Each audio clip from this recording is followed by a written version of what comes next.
This is a completed 16 by 16 inch Plywerk panel. This is vinyl coated stainless steel wire, 30-pound test, which is plenty for a panel of this size. 2 stainless steel hangers with screws, and 2 rubber bumpers to keep the panel off the wall. It's also signed and dated with an archival pen. Let's go ahead and disassemble this one and go through each one of the steps to put this together.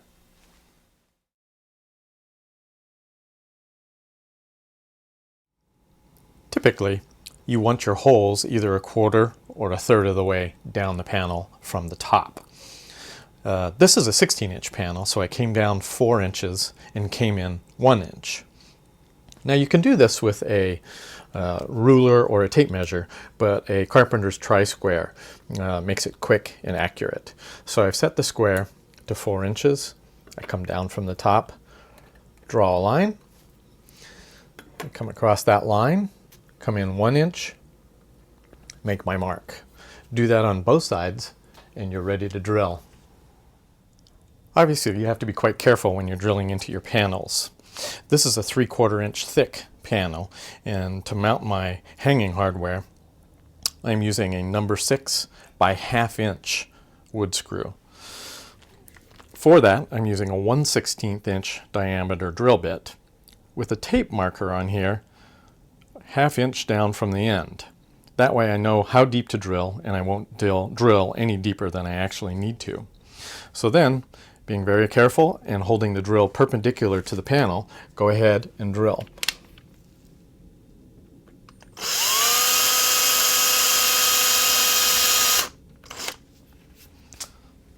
Do that on both sides and you're ready to start affixing your hardware.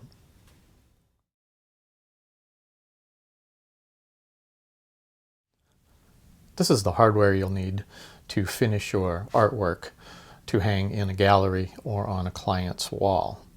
I'll put links to these items in my blog post so you can check them out that way if you wish. The first thing is the Surflon Starter Kit, all-in-one picture wire crimping kit. And inside there you get a pair of crimping pliers, 300 feet of nylon coated stainless steel wire, and 200 crimping sleeves. This is a good enough material for hanging 100 pieces. The next thing is this bag of 100 1 1/16 triangle picture hangers with screws. And the last bits are the 2 rubber bumpers for the bottom of the panel and an archival pen to sign your artwork. The next step is to measure your hanging wire. You do that by taking the wire, putting one end at the first hole and the second at the other, and getting a rough radius so that the wire is approximately in the same place as the groove on the back of the Plywerk panel.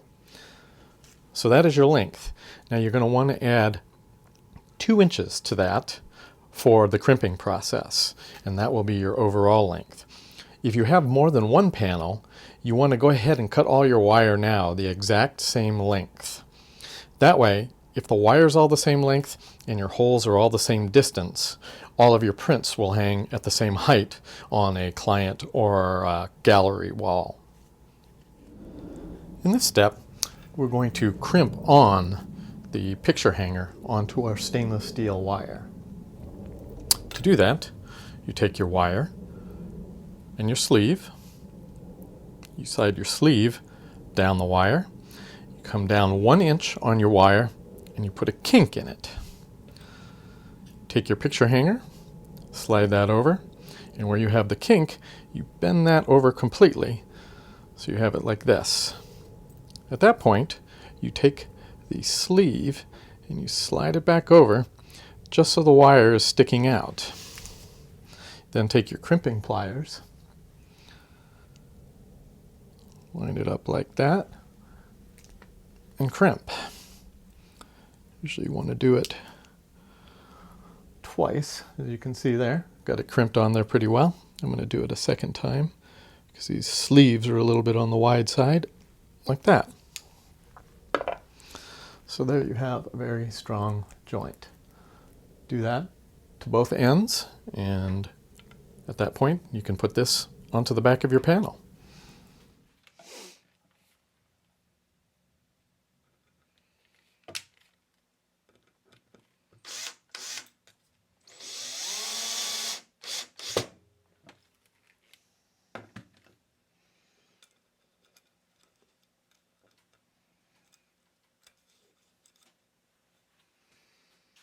For the finishing touches, I affix a rubber bumper onto each one of the bottom corners.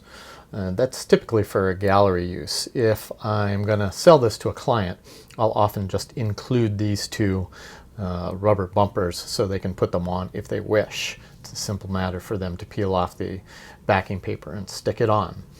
And then last but not least, I take a archival pen and I sign and date the back of the print.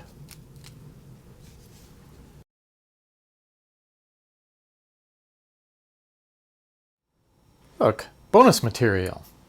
I thought I'd go over how I pack these real quickly before I send them to a client. I'm not actually going to repack this one up, and obviously all the material would be new and not this beat up stuff that I have here, but at least this will give you an idea on what I do to make a nice presentation for your client.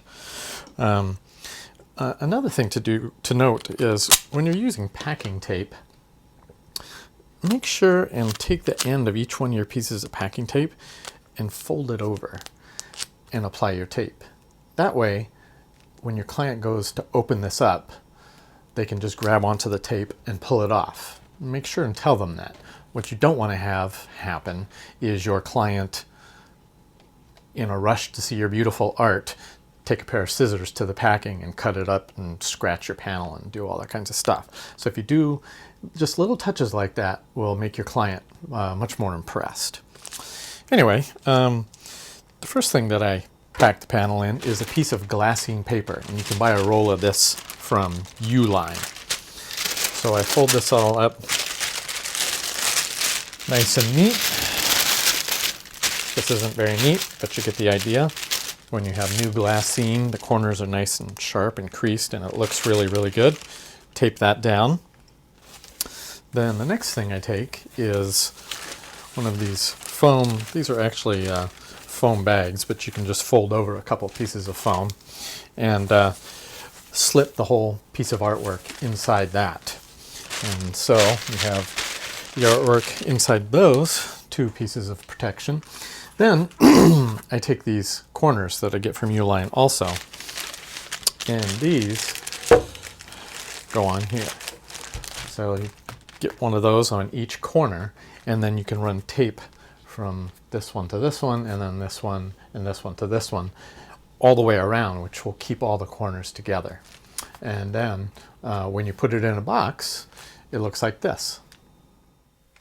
Here's how I prepare the panel to be shipped to a client. Underneath the panel is a bunch of this 100% recycled packing material. And I also fill this whole top up also. And I fill it up with enough to where you really have to push down on it here to keep the panel suspended in shipping. Now, some of the other things I do, I include a thank you card, which also has cleaning instructions and my contact information. If I haven't attached the little rubber feet, I just tape those onto the back of there so that they get those. And another thing I found that clients really, really like is I include a bag with 2 cotton gloves. So when they open up the package, they can put the gloves on and they don't get their fingerprints all over the print. And I've had some customers compliment me on that. So it's a nice little touch.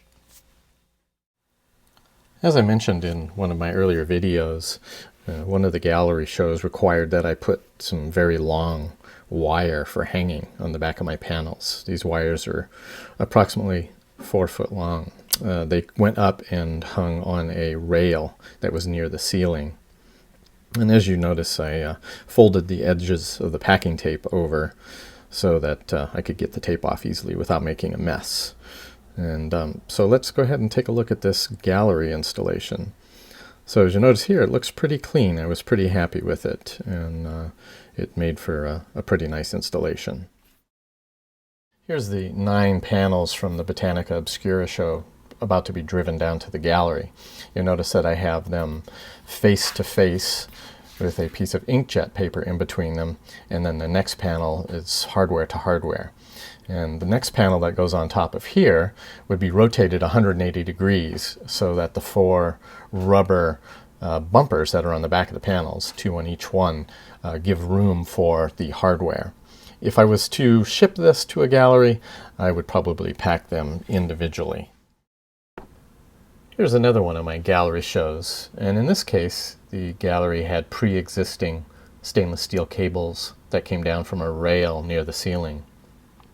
Those little metal items you see above each print is an adjustable hook, and you would just hang the print with its wire on the back onto that hook, and you could adjust the image up and down. I didn't think I was going to like this system, but it actually turned out pretty nice, and it was quite easy to set up.